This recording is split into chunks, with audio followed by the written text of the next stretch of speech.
Okay, let's talk about viewing reliability history on a Windows system. This is going to be the same for a Windows server or a Windows client. So the easy way to do it is to just search for reliability history, and you're going to see this view reliability history. There we go. You can also find it in the performance monitor. So if you pull up performance monitor, bring this over to the right screen, right click on monitoring tools, view reliability or system reliability here. Both of them will take you to the same spot. Now, this reliability history is, I think, a very useful tool because it will rate your system reliability over time. So every time something happens, it causes a crash. So you see here, I have all of these red X's. These are application failures. And I can actually find these, by the way. If I click on the day, it will take me to the events for that day, warning and information item events, which you can access in more detail in the event log, by the way. If I double click on one, it's going to show me a little bit more about it.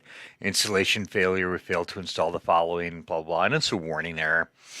And this will break out for you application failures, Windows failures, miscellaneous failures, warnings, and information items. So you can get more information on these, no pun intended, by going to the event viewer or by pulling up event logs in PowerShell if you prefer to do it that way.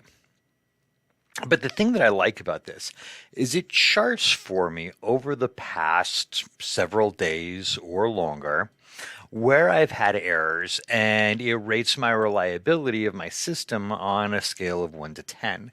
And so the longer I go without errors, you'll see that line get higher, and then if there's an error, you'll see that line drop.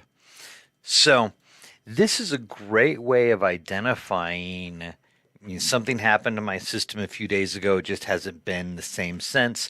This is a great way of identifying when things happened and seeing what the actual events were.